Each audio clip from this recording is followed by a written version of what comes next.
Hello friends, কোলে food চ্যানেলে তোমাদের সকলকে স্বাগত জানাই। আজ আমি তোমাদের একদম ঘরোয়া পদ্ধতিতে কফি চিংড়ি করে দেখাবো। কফি চিংড়ি বানানোর জন্য আমি কফিগুলো দেখো বড় বড় সাইজ করে একটু কেটে নিয়েছি। এবার একটু নুন আর একটু জলে খানিকক্ষণের জন্য ডুবিয়ে রাখবো। ভিজিয়ে রাখলে কফিতে যদি পোকা থাকে তাহলে সেই পোকা মরে যাবে কিংবা ভেসে উঠবে, দেখবে। চলো, এবার আমি কড়াইতে তেল দিয়ে দিয়েছি। দেখো, এবার কফিগুলো ভালোভাবে ভেজে নেব।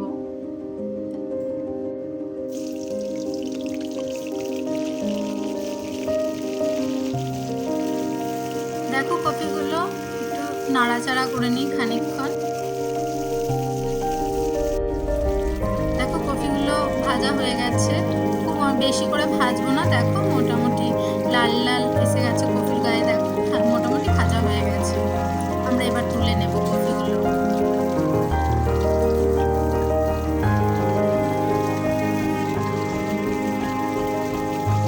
কফিগুলো তোলা হয়ে গেছে। দেখো, এবার আমি আলুগুলো ভালো করে ভেজে নেব।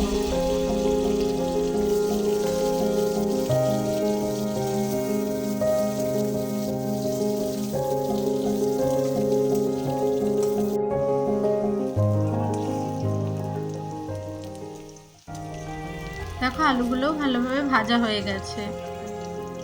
এবার আমরা তুলে রাখলাম। এবার চিংড়ি মাছগুলো দেখো ধুয়ে আমি নুন হলুদ মাখিয়ে রেখেছিলাম। এবার চিংড়ি মাছগুলো ভেজে নেব।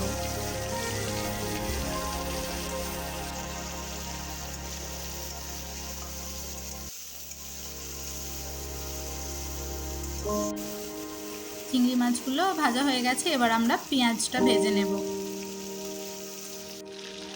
দেখো, এবার আমরা ফোড়ন দিলাম। এবার একটা শুকনো লঙ্কার ফোড়ন দেব। দেওয়ার পর আমরা পেঁয়াজগুলো খুব ভালোভাবে ভেজে নেব। আর পেঁয়াজগুলো ভাজতে ভাজতে আমরা চিংড়িতে দেওয়ার জন্য আদা রসুনের পেস্টটা রেডি করে নেব।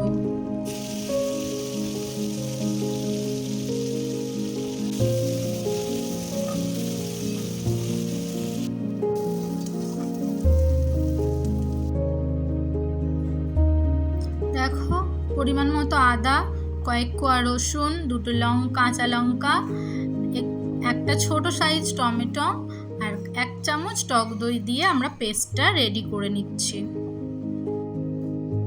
দেখো, আমার পেস্টটা রেডি হয়ে গেছে। দেখো, এবার পেঁয়াজটাও কেমন ভাজা হয়ে গেছে। এবার আমরা পেঁয়াজের সঙ্গে পেস্টটা ঢেলে দেব, দিয়ে খানিকক্ষণ নাড়াচাড়া করে নেব। দেখো, খানিকক্ষণ নাড়াচাড়া করে নিয়েছি। দেখো, এবার আমরা পরিমাণ মতো নুন, হলুদ আর 1 চামচ কাশ্মীরি রেড চিলি পাউডার আর 1 চামচ জিরে গুঁড়ো দিয়ে ভালো করে মশলাটা কষিয়ে নেব। যতক্ষণ না তেল ছাড়ছে ততক্ষণ আমরা মশলাটা কষিয়ে নেব। দেখো, মশলাতে তেল ছেড়ে গেছে। এবার আমরা সবজিগুলো দিয়ে ভালোভাবে কষিয়ে নেব। আবার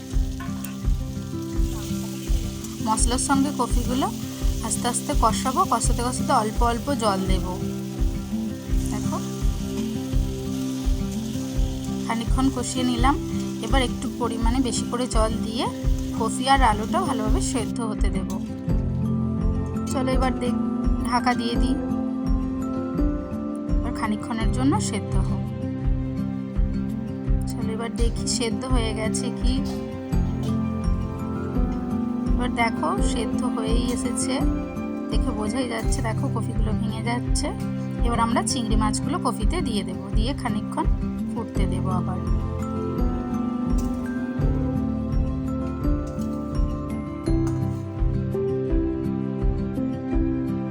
চলো, এবার দেখি দেখো, এবার রান্নাটা হয়েই এসেছে।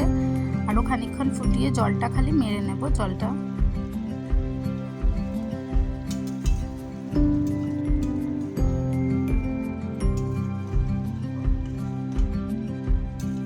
দেখো, এবার রান্নাটা হয়ে গেছে। এবার আমরা রান্নাটা নামিয়ে নেব।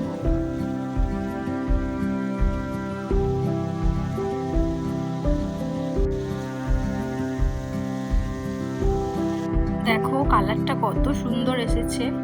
তোমরা রান্নাটা দেখে বলো রান্নাটা কেমন হয়েছে।